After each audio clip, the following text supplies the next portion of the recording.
Hai, halo semua. Selamat datang kembali di channel sederhana ini. Channel Surrender, tempat di mana kita berbagi ilmu kehidupan. Saya berharap juga Anda tidak bosan untuk menonton video sederhana ini. Baiklah, di video kali ini kita akan menyelami suatu topik yang tidak hanya relevan, tetapi juga menjadi kunci keberhasilan dalam perjalanan hidup kita. Sebelum kita memulai, ingatlah bahwa kesuksesan tidak hanya ditentukan oleh bakat atau keberuntungan semata, tetapi juga oleh kebiasaan yang kita bangun sehari-hari. Seiring dengan dinamika zaman yang terus berkembang ini, kita seringkali terjebak dalam kehidupan yang penuh tekanan, tuntutan, dan godaan untuk terus-menerus beradaptasi. Namun dalam lautan ini, terdapat karang-karang berupa kebiasaan buruk yang dapat menjadi batu karang penghalang menuju kesuksesan kita. Begitu banyak orang berjuang untuk mencapai impian mereka, bukan karena kurangnya potensi atau tujuan yang jelas, melainkan karena kebiasaan buruk yang secara perlahan membangun tembok tak terlihat di sekitar mereka. Oleh karena itu, mari bersama-sama kita memahami, mengidentifikasi, dan mengatasi kebiasaan-kebiasaan buruk ini agar kita dapat meraih kesuksesan yang kita idamkan. Tapi, sebelum kita masuk lebih dalam, mari merenung sejenak tentang makna kesuksesan itu sendiri. Kesuksesan bukan hanya sebatas pencapaian materi atau posisi sosial, itu juga mencakup kebahagiaan, kesejahteraan mental, dan perasaan memenuhi tujuan hidup. Maka dari itu, menjauhi kebiasaan buruk ini bukan hanya tentang mencapai kesuksesan eksternal, tetapi juga tentang membangun fondasi yang kokoh untuk kebahagiaan batinnya. Dalam perjalanan kita kali ini, kita akan menyelami beberapa kebiasaan buruk yang sering kali menjadi penghalang utama menuju pintu kesuksesan. Dari kurangnya perencanaan yang dapat mengacaukan jalur karir, hingga prokrastinasi yang merugikan. Kita akan menyelami satu persatu untuk melihat bagaimana kebiasaan ini dapat merusak potensi besar yang kita miliki. Langsung saja, mari kita mulai. 1. Tidak memiliki rencana yang matang. Banyak dari kita mungkin memiliki impian besar dan ambisi tinggi, tetapi tanpa perencanaan yang matang, impian tersebut dapat terasa seperti kapal tanpa peta, berlayar di lautan yang luas. Rencana adalah panduan yang membimbing kita melalui perjalanan hidup, membantu kita mengenali rute yang benar-benar kita inginkan. Sebagian besar kegagalan dalam mencapai tujuan dapat ditelusuri kekurangannya.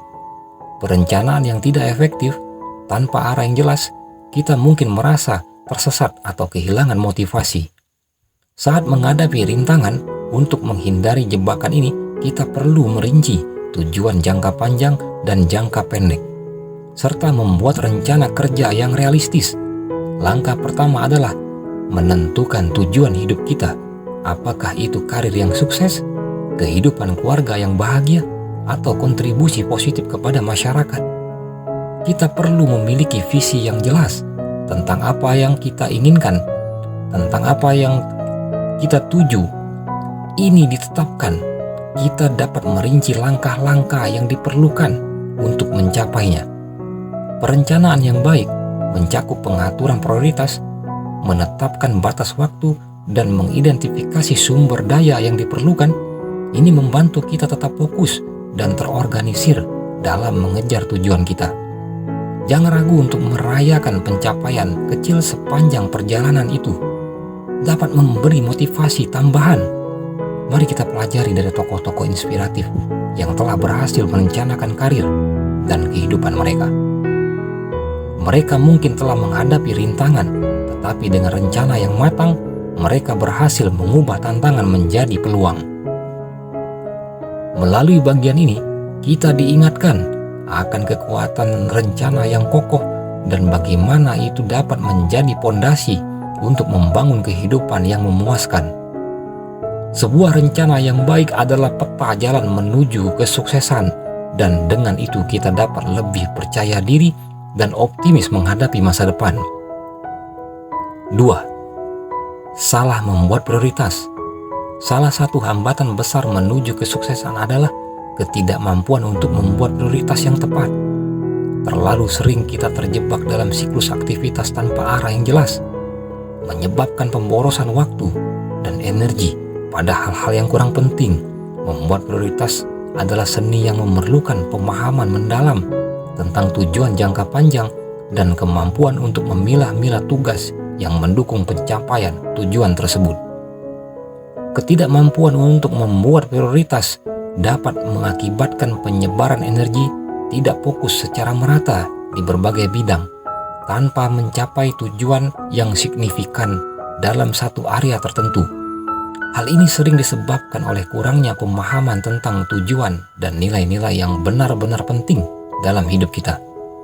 Langkah awal untuk mengatasi masalah ini adalah melakukan refleksi mendalam tentang tujuan hidup jangka panjang dan nilai-nilai yang kita pegang teguh.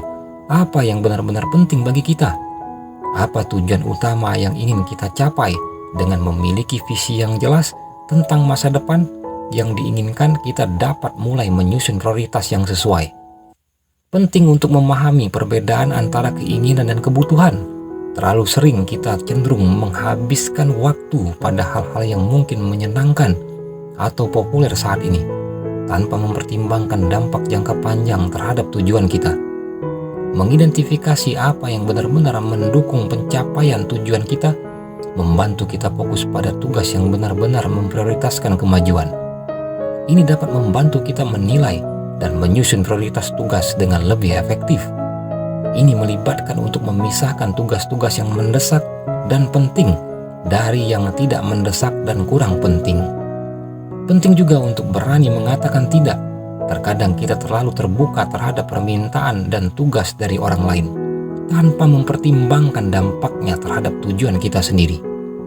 Belajar untuk menetapkan batasan dan fokus pada hal-hal yang benar-benar mendukung visi dan impian kita adalah langkah penting menuju kesuksesan. Dengan membuat prioritas yang tepat, kita dapat mengarahkan energi dan fokus kita pada hal-hal yang benar-benar membawa dampak positif.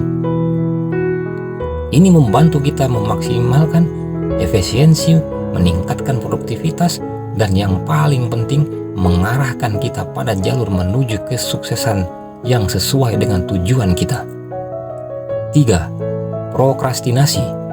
Seperti yang kita ketahui bahwa sekedar kelalaian sementara ini adalah kecenderungan menunda-nunda yang dapat menjadi penghalang serius dalam meraih kesuksesan. Mengapa kita seringkali menunda-nunda pekerjaan yang seharusnya kita lakukan hari ini? Jawabannya tidak selalu sederhana, tetapi seringkali terkait dengan ketidakmampuan kita mengelola waktu dengan efektif, atau mungkin karena rasa takut terhadap kegagalan. Perlu diketahui bahwa prokrastinasi tidak hanya mempengaruhi produktivitas, tetapi juga berdampak pada kesehatan mental. Saat kita menunda-nunda pekerjaan, seringkali muncul rasa bersalah, kecemasan, dan stres yang dapat merusak kesejahteraan kita secara keseluruhan. Oleh karena itu, mengatasi prokrastinasi bukan hanya tentang peningkatan produktivitas, tetapi juga tentang meningkatkan kualitas hidup kita. Bagaimana kita dapat melawan kecenderungan ini? Pertama, kita perlu mengenali pola prokrastinasi kita. Apakah itu karena tugas terasa terlalu besar atau mungkin karena kurangnya minat? Setelah mengidentifikasi akar masalah, kita dapat mengambil langkah-langkah konkret untuk mengatasi prokrastinasi. Salah satu cara efektif adalah dengan membuat jadwal atau to-do list yang terorganisir. Ini membantu kita memecahkan pekerjaan besar menjadi tugas-tugas yang lebih kecil dan dapat dilakukan. Selain itu, teknik Pomodoro, di mana kita bekerja selama periode tertentu dan kemudian istirahat sejenak, dapat membantu menjaga fokus dan mengurangi kecenderungan untuk menunda-nunda.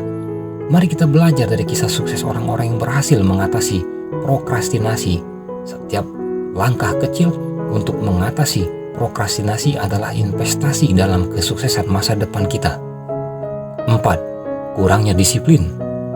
Disiplin adalah salah satu kunci utama dalam meraih kesuksesan. Kehadiran disiplin dalam setiap aspek kehidupan kita memainkan peran penting dalam membentuk kebiasaan. Kebiasaan positif yang mendukung pencapaian tujuan, bagaimana kita memanajemen waktu, menghadapi tugas-tugas yang sulit, dan menjaga konsistensi dalam usaha kita. Semuanya berkaitan erat dengan tingkat disiplin diri ketika kurangnya disiplin menjadi kendala. Seringkali kita menemukan diri kita terjebak dalam siklus prokrastinasi dan ketidakpastian bagaimana kita dapat mencapai tujuan. Jika kita tidak dapat mengendalikan diri kita sendiri dan menjaga konsistensi dalam langkah pertama adalah untuk mengatasi kurangnya disiplin dengan memahami nilai dari setiap tindakan yang kita ambil, apakah itu menuju tujuan jangka panjang atau hanya langkah kecil. Dalam perjalanan kesuksesan kita perlu melihat setiap tindakan sebagai investasi dalam diri kita sendiri. Menetapkan rutinitas harian dapat membantu membangun kebiasaan positif. Mungkin itu termasuk waktu yang ditetapkan untuk bekerja, berolahraga, atau bahkan bersantai. Rutinitas memberikan struktur dan membantu kita menjaga fokus pada tujuan kita. Bergabung dengan komunitas atau mendapatkan seorang mentor juga dapat membantu dalam membangun dan memelihara disiplin. Akuntabilitas pada orang lain dapat menjadi motivator ekstra untuk menjalani hari-hari dengan tingkat disiplin yang tinggi. Melihat inspirasi dari tokoh-tokoh yang memiliki tingkat disiplin yang luar biasa seperti atlet profesional atau tokoh bisnis sukses dapat memberikan contoh nyata tentang bagaimana disiplin diri dapat membentuk kesuksesan. Mereka bukan hanya ahli dalam bidang mereka, tetapi juga memiliki tekad dan konsistensi dalam upaya mereka. Jika kita mampu mengatasi ketidakmampuan untuk mengendalikan diri kita, membuka pintu menuju keberhasilan yang lebih besar. Disiplin adalah fondasi yang kokoh untuk membangun kehidupan yang produktif, memuaskan, dan sukses. 5. Negativitas dan pesimisme. Seringkali halangan terbesar dalam perjalanan menuju kesuksesan bukanlah hambatan fisik, tetapi adalah pikiran negatif dan sikap pesimisme.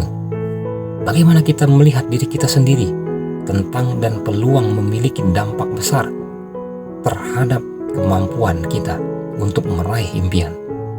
Negativitas dapat muncul dalam berbagai bentuk, mulai dari diri kita sendiri yang meragukan kemampuan hingga lingkungan sekitar yang mungkin kurang mendukung. Dalam mengatasi hal ini, perlu untuk mengubah pola pikir negatif menjadi positif dan mencari solusi daripada fokus pada masalah. Langkah pertama adalah menyadari ketika pikiran negatif muncul. Kesadaran ini memungkinkan kita untuk menggantinya dengan pemikiran yang lebih konstruktif. Terkadang hal ini melibatkan memahami bahwa kegagalan bukan akhir dari segalanya, tetapi justru merupakan langkah menuju kesuksesan. Kisah-kisah inspiratif tentang orang-orang yang mampu membalikkan keadaan dengan sikap positif dapat menjadi sumber motivasi. Mereka tidak hanya menghadapi kesulitan dengan kepala tegap, tetapi juga menggunakan pengalaman tersebut untuk tumbuh dan berkembang. Sikap optimis seperti ini adalah kunci untuk melewati rintangan dan mencapai puncak kesuksesan. Bagaimana kita mengelola pengaruh negatif dari lingkungan sekitar juga sangat penting. Memilih untuk menghabiskan waktu dengan orang-orang yang mendukung dan memotivasi kita dapat membantu perbedaan besar dalam memelihara sikap positif. Terkadang membatasi paparan terhadap berita atau situasi yang dapat menyebabkan kecemasan juga diperlukan untuk menjaga kesehatan mental. Melalui pemahaman dan pengelolaan sikap negatif kita dapat membantu kita menuju potensi terbesar kita. Kesuksesan seringkali dimulai dari pikiran positif yang kuat dan keyakinan bahwa kita dapat mengatasi rintangan apapun yang muncul di jalan kita. Melalui pembahasan ini, kita menyelami kelima kebiasaan buruk yang sering menjadi hambatan bagi kesuksesan, dari mengatasi prokrastinasi hingga mengembangkan disiplin diri. Setiap langkah yang kita ambil untuk mengatasi kebiasaan buruk ini adalah investasi dalam diri kita sendiri. Kesuksesan bukanlah tujuan akhir, tetapi merupakan perjalanan yang melibatkan pertumbuhan pribadi dan perubahan positif melalui pemahaman dan penanganan kebiasaan-kebiasaan yang merugikan ini. Kita membuka pintu untuk menggali potensi terdalam kita. Sampai jumpa di video selanjutnya. Tetap positif, tetap bertumbuh, dan teruslah belajar.